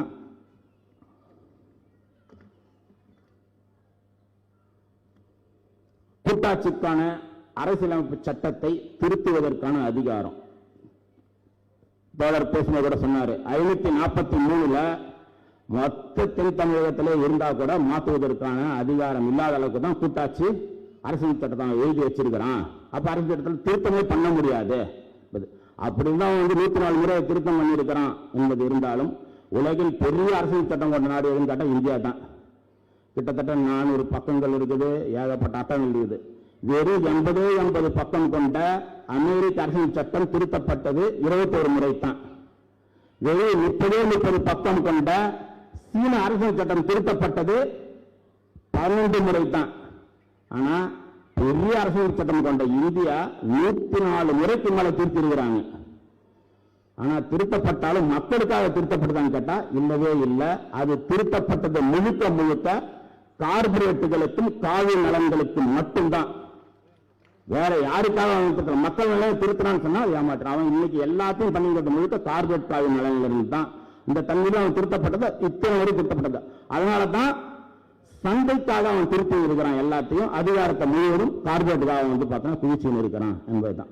அப்ப அந்த திருத்தங்கள், நாம் சொல்ற அரசியலமைப்பு சட்டத்தில் செய்கிற திருத்தங்கள் என்பது 3/4 பங்கு என்பது மாநிலங்கள், மாநில அரசியலமைப்பு இருக்கும்போது அவங்க முன் வச்சு மாநில அரசியலமைப்பு செய்ய முடியும் என்பதை நம்ம சொல்றோம். 543 இருந்தாலும் சரி, எத்தனை இருந்தாலும் சரி, அது மாநிலங்கள் ஒப்புதல் தான் செய்ய முடியும். அரசியலமைப்பு கூட்டாட்சியுடைய அரசியல் சட்டத்திற்கு மாநிலம் ஒப்புதல் தான் செய்ய முடியும். அவன் நினைத்துக் கொண்டால் திருத்த முடியாது, ஒன்றிய அரசு நினைத்தால் திருத்த முடியாது என்கின்ற கண்ணோட்டத்தில் அரசியல் சட்டம் மாற்றம் செய்யப்படணும். அப்படியாப்பட்ட அரசியல் சட்டம் தான் கொண்டு வரப்படும் நம்ம சொல்றோம். இதுதான் உண்மையான மாநில தன்னாட்சி, உண்மையான கூட்டாட்சியை நோக்கி நகரும். இல்லைன்னா கண்டிப்பாக நாம் மீண்டும் பழைய இடத்திலே நின்று கொண்டிருப்போம். அடுத்தபடியா பார்த்தீங்கன்னா மொழி. இப்ப பார்த்தோம்னா மும்மொழி கொள்கை பயங்கரமா சொல்லப்பட்டு கொண்டிருக்குது. நாம் சொல்லுவது தாய்மொழி கொள்கை மட்டும்தான், ஒரு மொழி கொள்கை கூட கிடையாது. இந்தியா பல தேசிய இனங்களின் சிறைகூடம் என்பதுதான் நம்முடைய தெளிவான. அப்ப பல தேசிய சிறைகூடமா இருக்கும் போது இந்த இடத்துல ஒற்றை மொழியை கூட நம்ம எங்கேயும் சொல்ல முடியாது. மும்மொழி கொள்கை, இருமொழி கொள்கை நான் சொல்லி தாய்மொழி கொள்கை மட்டும்தான். அந்தந்த தேசியங்கள் அவர்களின் தாய்மொழியில் படிப்பதற்குத்தான் நாம் முன்னுரிமை சொல்ல முடியும். ஒரு மொழி கொள்கையை, இருமொழி கொள்கை, மும்மொழி கொள்கையை சொல்ல முடியாது.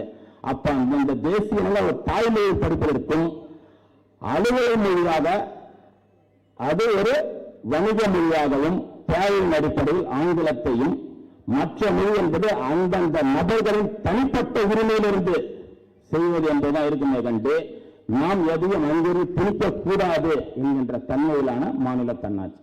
இது வெறும் அரசுக்கான தன்னாட்சி அல்ல, மக்களின் அதிகாரம், மக்களின் அரசியல் அதிகாரத்திற்கான தன்மையிலான மாநில தன்னாட்சி என்பதை நம்ம வைக்க முடியும். அப்ப பாசிச எதிர்ப்பு போரில் இப்படியாப்பட்ட ஒரு மாநில தன்னாட்சி வைக்கும்போதுதான் மீண்டும் கார்பரேட் காவி பாசிசம் தலை தூக்க விடாமல் நாம் மாநிலங்களையும் மக்களின் உரிமைகளையும் பாதுகாக்க முடியும்.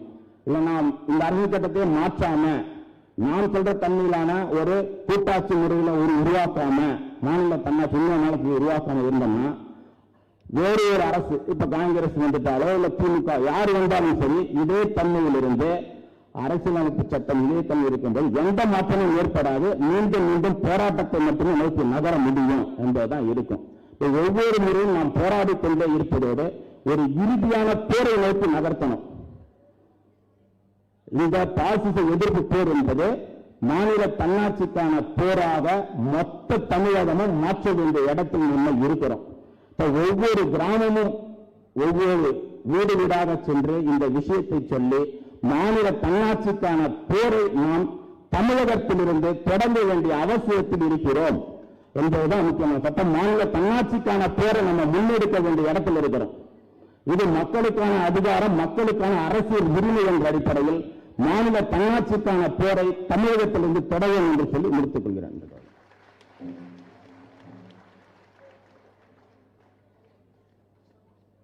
தோழர் பழனிசாமி அவர்களுக்கு நன்றி.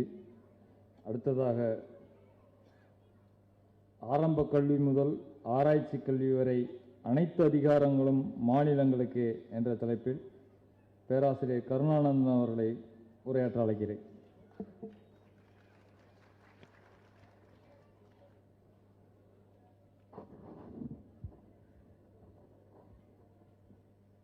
அனைவருக்கும் வணக்கம்.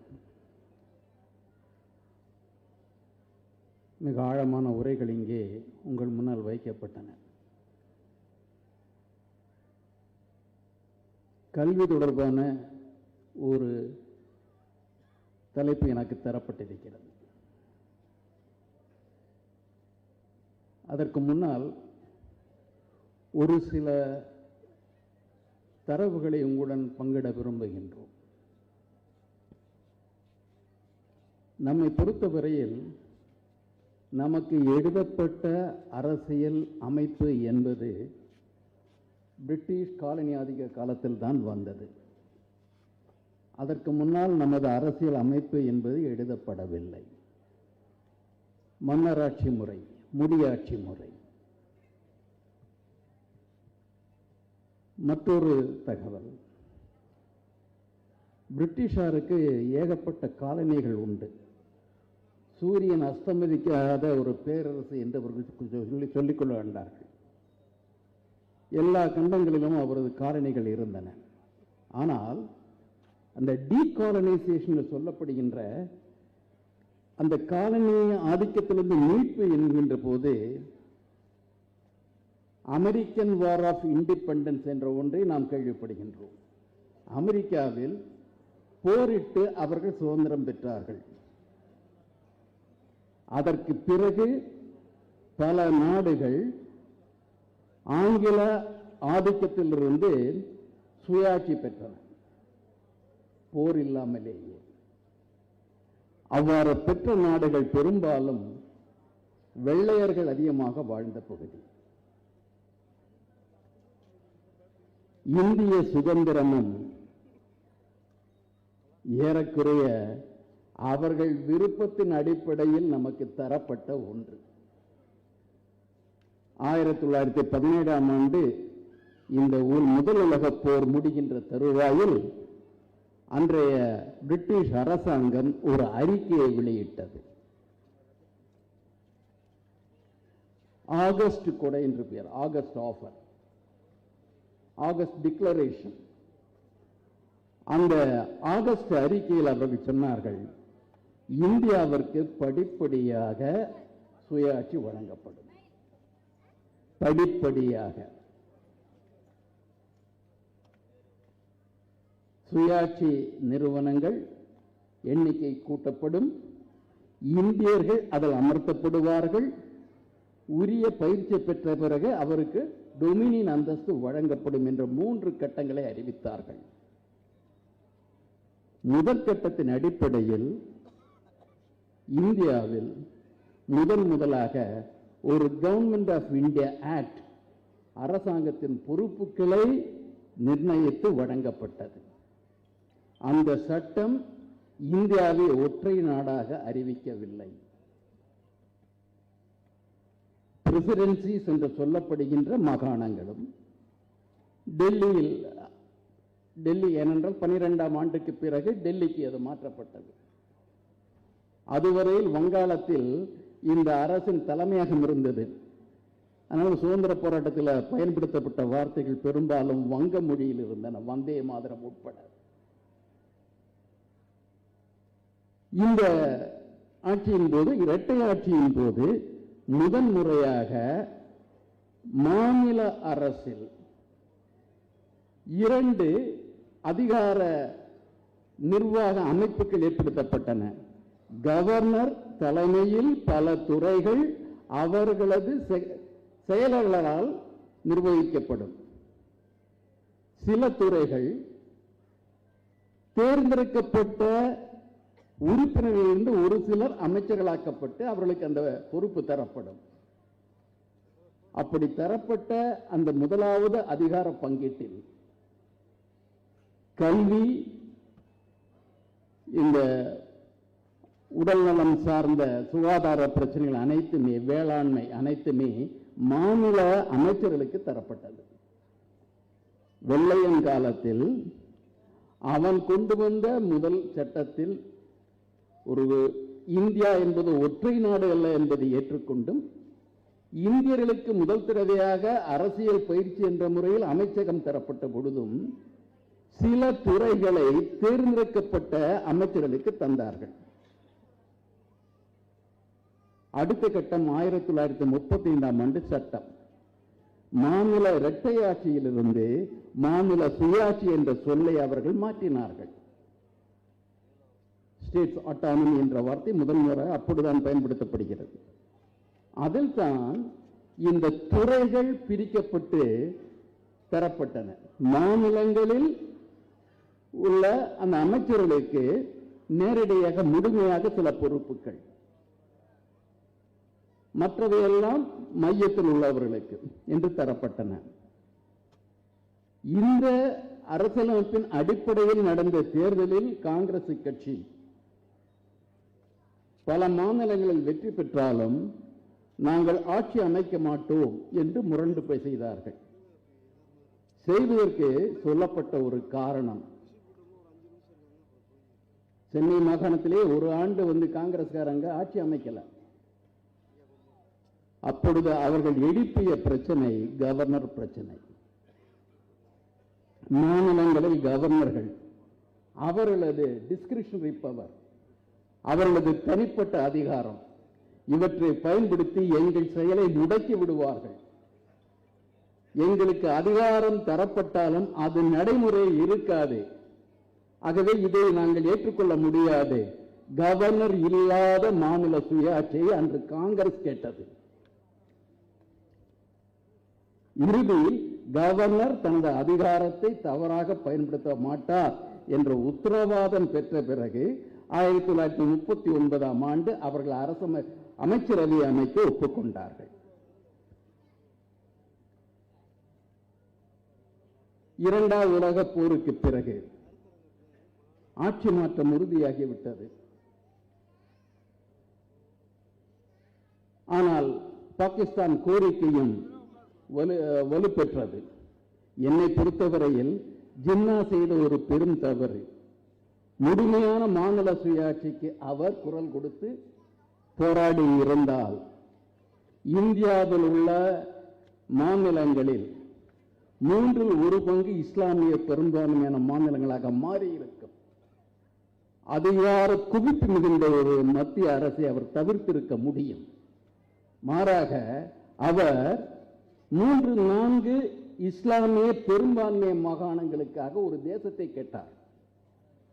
பிற மாகாணங்களிலும் இஸ்லாமியர்கள் இருக்கின்றார்கள்.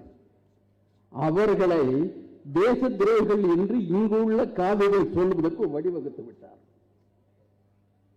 அன்று ஒரு முழுமையான மாநில சுயாட்சியை வைத்துக் கொண்டு ஜின்னா குரல் கொடுத்து போராடி இருந்தால் இந்த அரசியலமைப்பின் அந்த கட்டமைப்பை வேறு விதமாக இருந்திருக்கும். இதை ஒன்றை நினைவில் வைத்துக் கொள்ளுங்கள். அடுத்த ஒன்று, கவர்னர், கவர்னர் ஜெனரல் என்ற சொற்கள் காலனி ஆதிக்கத்தில் உருவான சொற்கள். ஆஸ்திரேலியா, கனடா போன்றவை பிரிட்டிஷ் காலனிகள். இங்கிலாந்தால் சட்டம் இயற்றப்பட்டு விடுவிக்கப்பட்ட காலனிகள். அங்கு ஆங்கில மன்னரின் அல்லது அரசின் பிரதிநிதியாக இருப்பவர் governor general, viceroy, governor general. ஆங்கில தொடர்புக்காக அவர் அங்கே நியமிக்கப்படுகின்றார். அங்கே பிரசிடென்ட் என்ற பதவி இல்லை.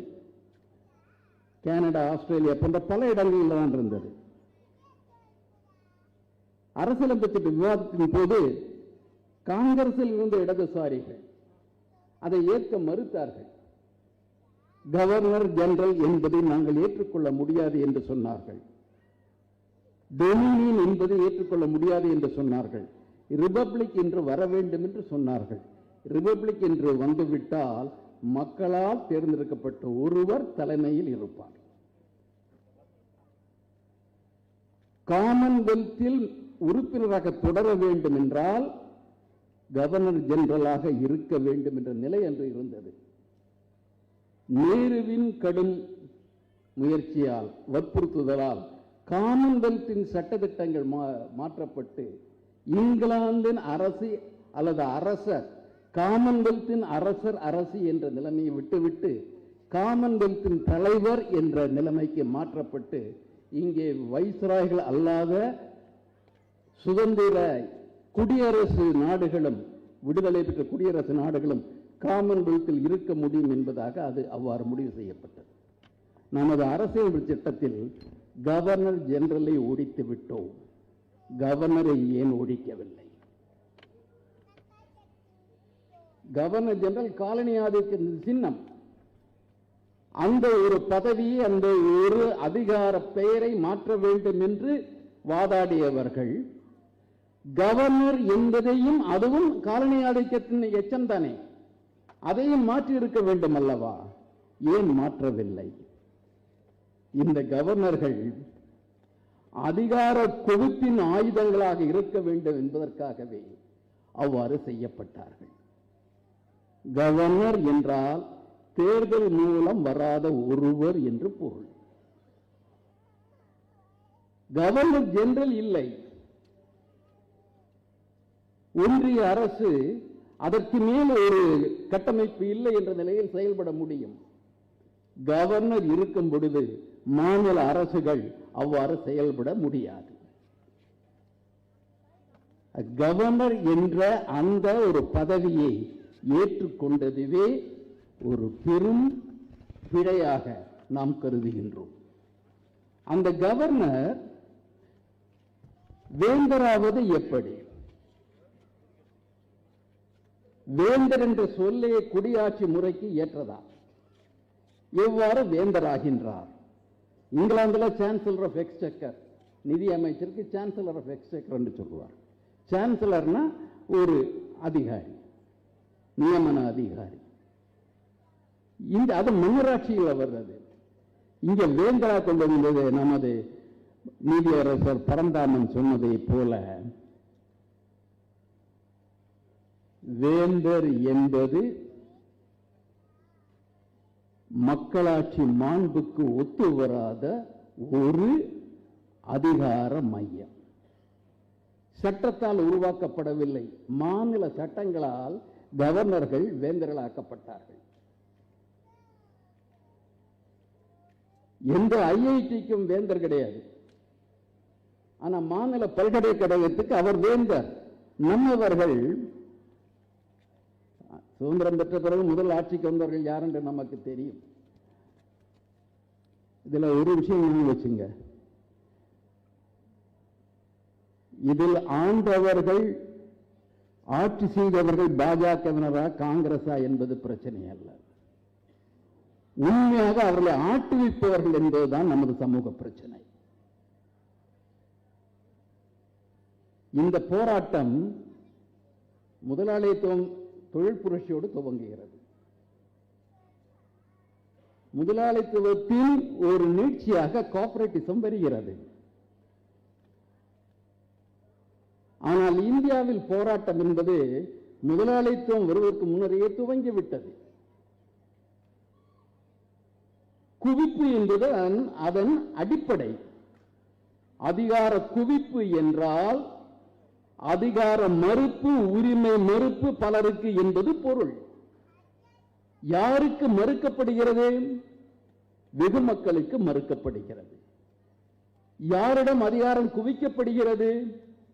சுரண்டல் பிரிவினருக்கு, மோசடிக்காரர்களுக்கு அதிகாரம் குவிக்கப்படுகிறது. புரோகிதமும் இந்த நிலவுடைமை சமூகம் ஒன்றாக இணைந்து கொண்டு அதிகார குவியலை பரம்பரையாக கொண்டு வந்து அதை பண்பாட்டின் சின்னமாக மாற்றிவிட்ட நாடு அது. நாம் இன்று எதிர்க்கின்ற பொழுது பாசிசத்தை எதிர்க்கின்றோம், கார்ப்பரேட்டிசத்தை எதிர்க்கின்றோம். ஏனென்றால் இவை இரண்டுமே குவிப்பை நோக்கி செல்பவை. ஆனால் இந்தியாவில் அதிகார குவிப்பு என்பது அதற்கு முன்னுரையை துவங்கிவிட்ட காரணத்தினால் இந்திய மண்ணில் நாம் மக்கள் அதிகாரம் என்று சொல்லுகின்ற மக்களுக்கான அதிகாரத்தை பற்றி உண்மையிலேயே சிந்திக்க வேண்டும் என்றால் இந்திய மண்ணின் சமூக வரலாற்றையும் புரிந்து கொள்ள வேண்டும். இதில் கல்வியை இணைத்து பார்க்கின்றோம். அண்மை காலமாக 2 வழக்குகள் சொல்லப்படுகின்றன கல்வியை பொறுத்தவரை. சமீபத்தில் தேசிய கல்விக் கொள்கையை தமிழக அரசு நடைமுறைப்படுத்தி ஆக வேண்டும் என்று நீதிமன்றம் உத்தரவிடக் கோரி ஒரு வழக்கு தொடுக்கப்பட்டது. நீதித்துறை மறுத்துவிட்டது. இது அடிப்படை உரிமைகள் வரவில்லை, நாங்கள் அதை அவ்வாறு ஒரு கட்டளையை பிறப்பிக்க முடியாது சொல்லிவிட்டது. பாராட்டத்தக்க ஒரு நீதி, ஒரு தீர்ப்பு வந்தது என்று சொல்லுவோம். மற்றொன்று, வேந்தர்கள் என்ற முறையில் கவர்னர்கள் செயல்படுவதை எதிர்த்து தொடுக்கப்பட்ட வழக்கில் மாநில அரசுகளது உரிமைகளை நிலைநாட்டுகின்ற ஒரு தீர்ப்பு உச்ச நீதிமன்றத்தால் வழங்கப்பட்ட தீர்ப்பு. அதை மடுங்கடிக்க முடியும் என்ற வகையில் இன்று குடியரசுத் தலைவர் அந்த உச்ச நீதிமன்றத்தின் அந்த கருத்துக்களை கேட்டிருக்கின்றார், ரெஃபரன்ஸ் கேட்டிருக்கின்றார். அது மிக எளிதான வழி. ரிவ்யூ போலாம். 2 பேர் கொடுத்த ஜட்ஜ்மெண்ட், 3 பேர் கொடுத்த 5 பேர் கொடுத்த ஒரு ஜட்ஜஸை வச்சுட்டு ரிவ்யூ பண்ணி அவங்களுக்கு சாதகமாக மாற்ற முடியும். But that takes time. காலதாமதமாகலாம், காத்திருக்க தயாராக இல்லை. உடனே ஒரு உச்ச நீதிமன்றத்தை அச்சுறுத்தி கருத்து என்ற முறையில் வேறு ஒன்றை பெற்று அந்த தீர்ப்பையே தலைகீழாக மாற்ற முடியுமா என்ற முயற்சியில் பாஜக அரசு இருக்கிறது.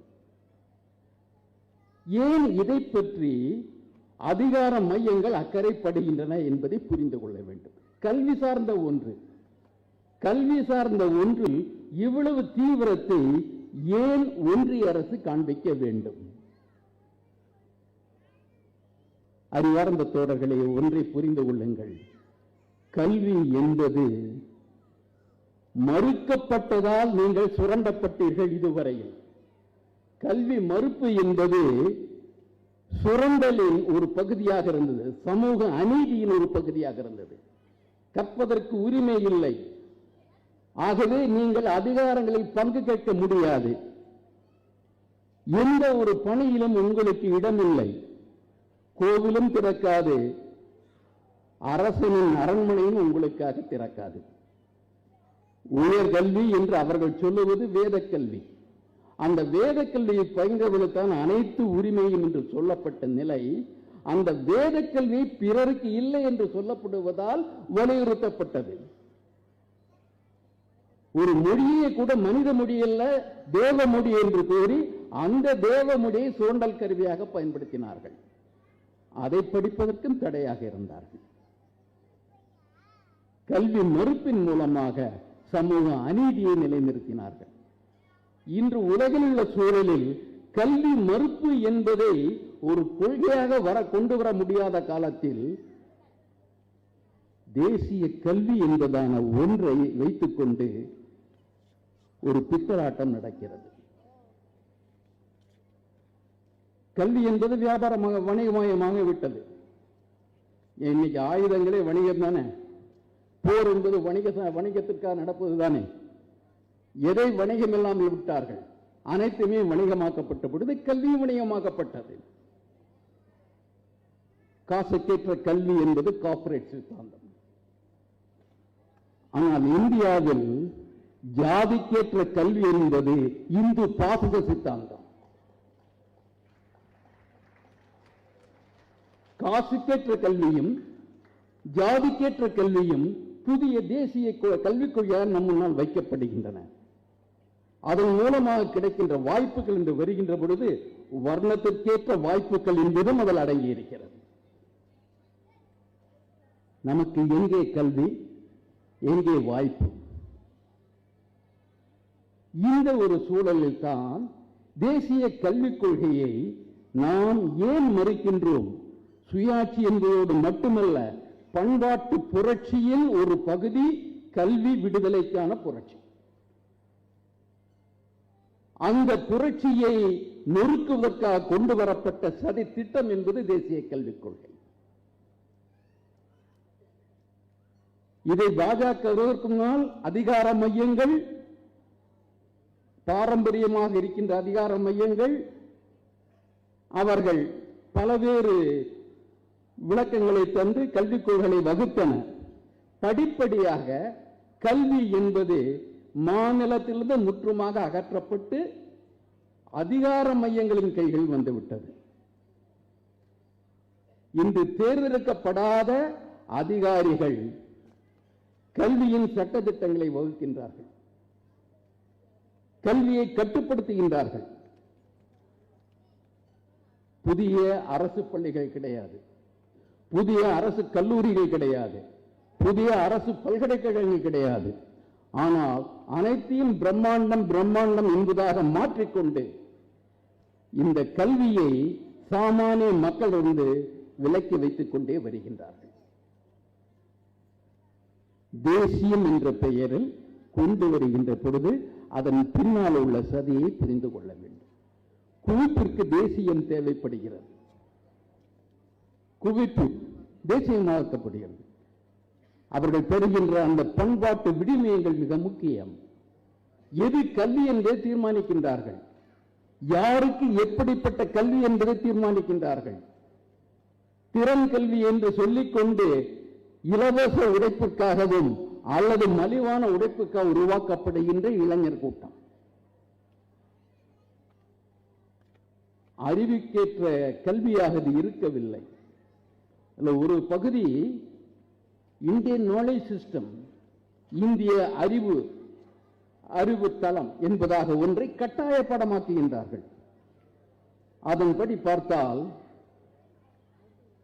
ரிஷிகள் அனைத்தையும் செய்யக்கூடியவர்கள், சாதாரண மனிதர்களுக்கு அந்த திறன் கிடையாது. பண்பாடு ரிஷிகளிடமிருந்து வருகிறது. ரிஷிகள் என்றால் புரோகித பிரிவு என்று பொருள். அறிவே ரிஷிகளிடம் தான் இருக்கிறது. துரோணாச்சாரியா ஆகின்றார். ட்ரோன் எந்திரத்தை கண்டுபிடித்தவர் துரோணாச்சாரியா. ஆனால் அந்த ட்ரோன் ஏன் அந்த குருஷேத்திர போரில் பயன்படுத்தப்படவில்லை என்று நமக்கு தெரியவில்லை. ஏன் என்று புரியவில்லை. இந்த ட்ரோனை வச்சுட்டு எங்க யார் இருக்காங்கன்னு கண்டுபிடிக்கணும். தீவிரவாதிகளது அந்த அகம் இங்க பாகிஸ்தான்ல எவ்வளவு தூரத்தில் உங்களால கண்டுபிடிக்க முடியும். ராமன் சீதையை தேடுவதற்கு ஏன் இவர்களை அனுப்பி இருக்க வேண்டும்? இந்த ட்ரோன்களை அனுப்பி இருக்கலாம் அல்லவா? இலங்கைக்கு ஏன் இவர் வானரங்களை நம்பி ஒரு பாலத்தை போட வேண்டும்? நீர்மூழ்கி கப்பலை இவர் அனுப்பி இருக்கலாம் அல்லவா? ஏன் எந்த தேவாசுர போராட்டத்திலையும் ஏர்போர்ஸ் பயன்படுத்தல நமக்கு புரியல. வைமானிக சாஸ்திராவை கண்டுபிடித்தவர்கள் என்று இன்று பொய்யுரை செய்கின்றவர்கள் ஏன் அன்று அதை பயன்படுத்தவில்லை என்பது நமக்கு புரியவில்லை. அந்நியர்கள் இங்கே படையெடுத்த பொழுது இந்த விமானப்படைகளும் இந்த லேசர் ஆயுதங்களும் எங்கே சென்றன என்று புரியவில்லை. ஆனால் இவற்றை உங்களை ஏற்க செய்கின்றார்கள். எப்படி என்றால், மடலை கல்வி முதல் ஆய்வு கல்வி வரை மூடத்தனத்தையும் அறிவியல் அற்றத்தை அனைத்தையும் உங்களை ஏற்க சொல்லுகின்றார்கள். இந்த தேசிய கல்விக் கொள்கை என்பது எழுகின்ற இளைஞர்களது மூளையை அடிமையாக்குவதற்கான திட்டம். உங்கள் சிந்தனையை அடிமைப்படுத்துகின்ற திட்டம். உங்கள் சிந்தனையை அடிமைப்பட்டு விட்டால் நீங்கள் பக்தர்களாக இருக்கலாம், ரசிகர்களாக இருக்கலாம், வெறியர்களாக இருக்கலாம், அடியாட்களாக இருக்கலாம். ஆனால் சமத்துவமிக்க மனிதராக இருக்க முடியாது. ஏன் உங்களுக்கு தரமான கல்வி மறுக்கப்படுகிறது என்பதை புரிந்து கொள்ளுங்கள். உங்களை அந்த நிலைமையில் தான் வைக்க விரும்புகின்றார்கள். சமூக இடைவெளிகளை பெருக்க விரும்புகின்றார்கள். நாம் அதற்கு உடன்படப் போகிறோமா? மாநிலங்கள் என்று சொல்லுகின்ற பொழுது மாநில கல்வி அனைத்தின் மீதும் அதிகாரிகள் கட்டுப்பாடு. நீங்கள் கொள்கையை வகுக்க முடியாது, பாட திட்டங்களை வகுக்க முடியாது. மையத்தில் இருந்த அதிகாரிகள் தருகின்ற புத்தகங்கள் உங்களது பாடங்களாக மாறுகின்றன. பல்கலைக்கழகங்கள் என்றால் உலக அந்த அரிச்சுவடுகள் என்ன விளக்கம் தரப்படுகிறது? ஆய்வின் தலைமையிடம், அறிவின் தலைமையிடம், அனைத்தையும் அவர்கள் ஆய்வு செய்து புதுமைகளை கண்டுபிடிக்கின்ற அந்த திறன் கொண்ட உயர்கல்வி அமைப்பு பல்கலைக்கழகம். ஆனால் இந்த தேசிய கல்விக் கொள்கை என்பது பல்கலைக்கழகத்தை இல்லாமல் செய்து விடுகின்ற ஒரு பெரும் மோசடியான ஒன்று. உங்களுக்கு உயர்கல்வி கிடையாது. பல்கலைக்கழகங்களுக்கு பாடத்திட்டம் வரையும் உரிமை இல்லை, கலைத்திட்டம் வரையும் உரிமை இல்லை. அனைத்தையும் மேலே இருப்பவர்கள் பார்த்துக் கொள்வார்கள். அமல்படுத்துகின்ற வேலையை மட்டும் நீங்கள் செய்து கொள்ளுங்கள். உங்களுக்கு ஜோதிடத்தை நீங்கள் சேர்த்துக் கொள்ள வேண்டுமா? அதற்கு நிதி தருகிறோம். ஆனால் மக்கள் கல்விக்கு ஒரு கூடுதலான ஒரு பல்கலைக்கழகம் அமைப்பதற்கு நிதி கிடைக்காது. நிதியை தரமாட்டார்கள், நீதியை தரமாட்டார்கள். அதிகாரத்தை மட்டும் வைத்துக் கொள்ள விரும்புகின்றார்கள். உங்களை வளர விடாமல் தடுத்துக் கொண்டே இருப்பார்கள். இதுதான் தேசிய கல்வி. கல்வி என்பது சமூக மாற்றத்தின் ஒரு அடிப்படை பிரச்சனை. மாற்றத்தை விரும்பாத மோசடிக்காரர்கள், சுரண்டல்காரர்கள் மாற்றத்தை தடுப்பதற்காக இப்பொழுது கல்வியை ஒரு குவிப்பின் ஒரு பகுதியாக, முக்கிய பகுதியாக வைத்திருக்கின்றார்கள். இது சாதாரண விஷயம் அல்ல. இதில் எதிர்ப்பு என்பது மறுப்பு, எதிர்ப்பு. மறுத்து விட்டோம், கேட்கவில்லை, கொண்டு வந்து விட்டார்கள். எதிர்த்து கொண்டிருக்கின்றோம். இது கிளர்ந்திட வேண்டிய காலம் வந்துவிட்டது. mere verbal fight will not be enough. நாம் அதற்கு மேலும் இதை முறியடிப்பதற்காக மிக தீவிரமான நடவடிக்கைகளை பற்றி ஆலோசிக்க வேண்டியிருக்கிறது. கல்வியை மக்கள் கல்வியாக மாற்றுவதன் மூலமாகத்தான், மக்களுக்கான கல்வியாக மாற்றுவதன் மூலமாகத்தான் ஒரு விடுதலைக்கான கருவியாக மாற்றிவிட முடியும். அதை பழமையின் பெருமை பேசுவதற்கான கல்வியாக அதை சுருக்கிவிட்டால் நாம் நமது வளர்ச்சியை இழந்து விடுகின்றோம். சிந்தனை உரிமையை மழுங்கடிக்கின்றோம். நாம் வளர வேண்டும் என்றால் சுய சிந்தனைக்கு ஊக்குவிக்கின்ற கருவியாக, விமர்சனத்தை முன்வைக்கின்ற கருவியாக கல்வி இருக்க வேண்டும். ஒவ்வொரு இளைஞரும், ஒவ்வொரு மாணவரும் எதையும் விமர்சன பார்வையோடு பார்க்கின்ற அந்த அறிவுபூர்வமான கண்ணோட்டத்தை வளர்ப்பதற்கு கல்வி வேண்டும். மேலே இருந்து வந்துவிட்டால், இப்ப எல்லாம் சொல்றாங்க இல்லையா, மத்திய அரசோட மோதல் போக்க திமுக எடுத்துட்டு இருக்கு சொல்லுபவர்கள் வேறு போக்கை வைக்கின்றார்கள். மத்திய அரசிடம் மண்டியிடும் போக்கை சொல்லுகின்றார்கள். மத்திய அரசு கொண்டு வருகின்ற மனித விரோத நடவடிக்கைகளை, திட்டங்களை, சட்டங்களை எதிர்ப்பது மோதல் போக்கு என்றால் வேறு எதற்காக உயிரோடு நாம் இருக்கின்றோம்? மண்டியிடுவதற்கு நாம் வானரங்கள் அல்ல. அநீதிக்கு நாம் பணிந்து விட்டால் நமது வரும் தலைமுறைகளுக்கு பெரும் துரோகத்தை செய்தவர்களாகி விடுவோம். தோழர்களை, நமக்கு பெரும் பொறுப்பு இருக்கிறது. நமது தலைமுறையை காப்பாற்றுவது மட்டுமல்ல, நமது தலைமுறையை விடுதலை செய்வதற்கு நாம் கடமைப்பட்டிருக்கின்றோம். இருப்பு நிலைமையிலிருந்து இந்த தலைமுறையை முற்போக்கான நிலைமைக்கு மாற்ற வேண்டும் என்றால் கல்வியை நாம் ஒரு கருவியாக பயன்படுத்தி ஆக வேண்டும். அதை மறுப்பதற்காக கொண்டு வருகின்ற சதித்திட்டங்களை புரிந்து கொள்ள வேண்டும். இந்த குறுகிய வாதங்களையும் மொழியை பற்றி நம்மிடம் சொல்லுகிறார்கள். வரலாற்றில் மொழி என்பதை பார்த்தோம் என்றால் எந்த மொழியும் கடவுள் உருவாக்கவில்லை. சிவபெருமானது உடுக்கையிலிருந்து தமிழ் பிறக்கவில்லை. பிரம்மாவின் அந்த மூச்சு என்பது வேத மொழியாக மாறவில்லை. அனைத்து மொழிகளையும் உருவாக்கியவர்கள் மனிதர்கள். மனிதன் தன் பயன்பாட்டுக்காக உருவாக்கிய மொழி. ஆதிக்கவாதிகள் என்ன செய்தார்கள்? சிலவற்றை வேத மொழி தேவ மொழி என்று மாற்றினார்கள். அது உங்களுக்கு இல்லை என்று அகற்றி வைத்தார்கள். அந்த மொழியை ஆதிக்கத்தை நிலைநிறுத்தும் கருவியாக பயன்படுத்திக் கொண்டார்கள். நமது மொழிக்கொள்கை என்பது நம்மை பலப்படுத்துகின்ற, வலிமைப்படுத்துகின்ற, நவீனப்படுத்துகின்ற ஒரு மொழிக்கொள்கை விரும்புகின்றோம். மொழியை வெறிக்காக பயன்படுத்துவதை விரும்பவில்லை. மொழியை நமது நலனுக்கு பயன்படுத்த விரும்புகின்றோம். எந்த மொழி எத்தனை மொழி என்பது என் உரிமையில் வருகின்ற விஷயம். இத்தனை மொழி இந்த மொழி என்பதை சொல்லுவதற்கு அவர்கள் யார்? அப்படி ஒருவன் கூறிவிட்டால் அவன் நமக்கு அந்நியன். அப்படி கூறிவிட்டால் நாம் தேச துரோகி, தேச விரோதி. நாம் தேச துரோகியாக இருப்பதை பற்றி கவலைப்படவில்லை.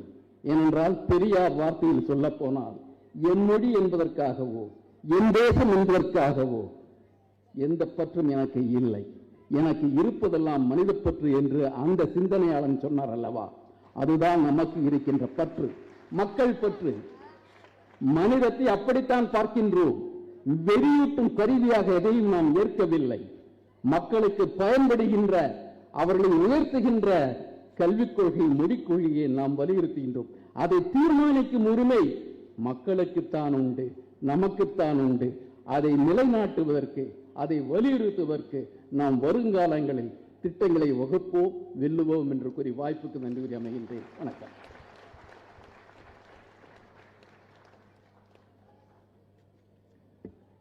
பேராசிரியர் அவர்களுக்கு நன்றி. இந்த கருத்தரங்கத்தின் இறுதி கட்டத்திற்கு நாம் வந்துவிட்டோம். நன்றி உரை சொல்வதோடு இந்த கருத்தரங்கம் நிறைவடையும். அதன் பின் மக்கள் கலை இலக்கிய கழகத்தின் கலை நிகழ்ச்சி நடைபெறும். அந்த நிகழ்ச்சி தொடர்ச்சியாக அரசியல் மாநாடு துவங்கும். அந்த மாநாட்டிற்கு மாநில பொதுச் செயலாளர் செழியன் அவர்கள் தலைமையேற்று நடத்துவார். இப்போது இந்த கருத்தரங்கத்தின் இறுதி நிகழ்ச்சியாக தோழர் நன்றியுரையாற்ற மூர்த்தி அவர்களை அழைக்கிறேன்.